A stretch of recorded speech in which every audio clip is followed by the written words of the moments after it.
महाकुंभ शुरू होने से पहले तो कई बार कुंभ नगरी आ चुकी है, लेकिन कुंभ शुरू होने के बाद नहीं आई। योगी आदित्यनाथ एक बार फिर महाकुंभ आ रहे हैं और वो अकेले नहीं बल्कि अपनी पूरी टीम को लेकर जाएंगे और संगम में डुबकी लगाएंगे।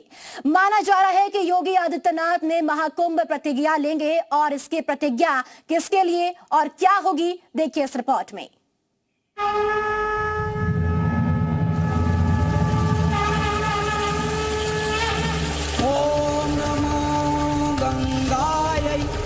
विश्वरूपिणी नारायणी नमो नमः। अब तक मुख्यमंत्री बनकर प्रयागराज आए योगी आदित्यनाथ। जल्द महाकुंभ में श्रद्धालु बनकर आएंगे सीएम योगी।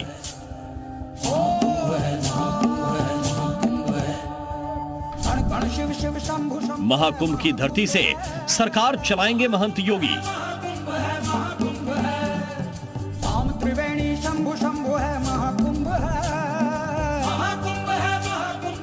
योगी आदित्यनाथ जैसा चाहते थे वैसा ही अलौकिक दिव्य महाकुंभ दिख रहा है।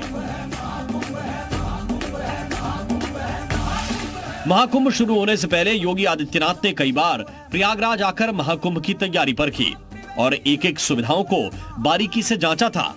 अब महाकुंभ शुरू होने के बाद पहली बार योगी आदित्यनाथ महाकुंभ नगरी आ रहे हैं, लेकिन इस बार वो मुख्यमंत्री के रूप में नहीं बल्कि श्रद्धालु के रूप में आने वाले हैं। सूत्रों के मुताबिक योगी आदित्यनाथ 20 या 21 जनवरी को महाकुंभ आएंगे और न सिर्फ महाकुंभ में आएंगे बल्कि संगम में आस्था की डुबकी लगाएंगे। योगी आदित्यनाथ अपने साथ अपनी कैबिनेट भी लेकर आएंगे और सभी कैबिनेट सहयोगियों के साथ संगम में स्नान करेंगे। योगी आदित्यनाथ महाकुंभ में कैबिनेट की मीटिंग भी करेंगे।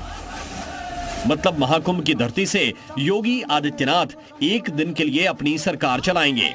यहीं पर सीएम योगी और उनकी पूरी जो कैबिनेट की टीम है वो बैठेगी और हमारी इस पूरी रिपोर्ट की जो तस्वीरें हैं हमारे सहयोगी बाबूलाल जी दिखा रहे हैं। इन तस्वीरों के जरिए आप समझ सकते हैं कि यहाँ पर किस तरीके से पूरी कैबिनेट की जो बैठक है वो होगी और यहाँ बैठक के बाद तमाम जो महाकुंभ से जुड़े निर्णय हैं वो भी लिए जाएंगे और न सिर्फ महाकुंभ को सकुशल संपन्न कराने के लिए तमाम जो योजनाएं हैं पूरी कैबिनेट के बीच रहने वाली हैं, बल्कि सीएम योगी अपनी पूरी कैबिनेट के साथ तो त्रिवेणी की पावन धारा में आस्था की जो डुबकी है वो भी लगाएंगे। वर्ष 2019 में जब अर्धकुंभ लगा था तब भी योगी आदित्यनाथ ने अपनी पूरी कैबिनेट के साथ संगम में डुबकी लगाई थी। अर्धकुंभ 2019 में योगी आदित्यनाथ ने 2 बार कुंभ में स्नान किया था। पहली बार योगी अपनी कैबिनेट के साथ आए थे और दूसरी बार योगी आदित्यनाथ तत्कालीन बीजेपी अध्यक्ष अमित शाह के साथ भी उन्होंने संगम में डुबकी लगाई थी। इस बार योगी आदित्यनाथ महाकुंभ में डुबकी के साथ कैबिनेट की बैठक भी करेंगे। बैठक में योगी आदित्यनाथ ऐसे फैसले ले सकते हैं जिसका फायदा न सिर्फ प्रयागराज को होगा बल्कि पूरे उत्तर प्रदेश को होगा। हो सकता है कि योगी कैबिनेट वाराणसी प्रयागराज को मिलाकर धार्मिक क्षेत्र बनाने पर फाइनल मोहर लगा दे। इस धार्मिक कॉरिडोर में 7 जिले शामिल किए जा सकते हैं। 2019 में योगी आदित्यनाथ ने कुंभ में हुई बैठक में प्रयागराज से मेरठ तक गंगा एक्सप्रेसवे बनाने का फैसला लिया, जिस पर काम आखिरी चरण में है।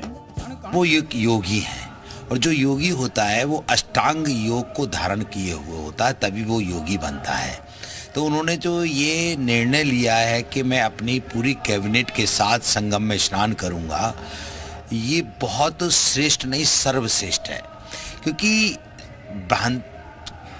विभिन्न प्रकार के संगठित लोग उनके साथ जुड़े हुए हैं और उनके जुड़ने से समाज को एक दिशा मिल रही है। राज्य के सीएम के साथ में पूरा दल समूह अगर स्नान करता है तो मैं समझता हूँ कि जो हमारे राजा महाराजा थे और जो परंपरा थी तो वो आप सब देखने को मिल रही है। योगी आदित्यनाथ महाकुंभ में कैबिनेट बैठक करने आ रहे हैं तो समाजवादी पार्टी को इस पर भी आपत्ति है।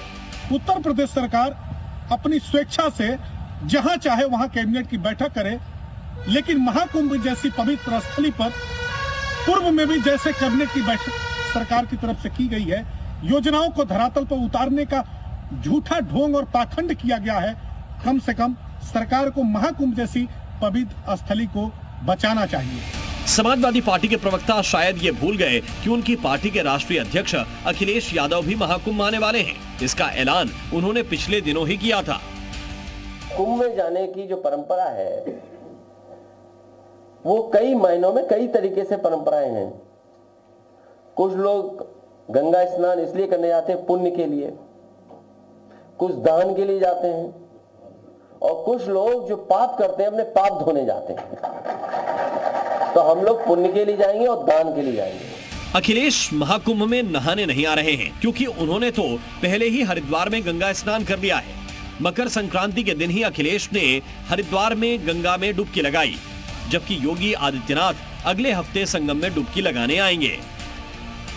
ये वो जगह है जहां से पूरी कैबिनेट के साथ तो उनका आगमन होगा। सामने का जो इलाका आप देख रहे हैं ये जेटी विशेष तौर पर बनाई गई है, कह लें कि विशेष तौर पर तैयार की गई है, और यहीं से जो आगमन है उनकी पूरी कैबिनेट और पूरी जो टीम है उसका होगा। और यहीं से जो पूरी कैबिनेट की जो टीम है उसके साथ सीएम योगी बोट का सहारा लेंगे और सीधे सामने संगम नोस का इलाका है वहां पहुंच करके मां त्रिवेणी की गोद में आस्था की जो डुबकी है वो लगाएंगे।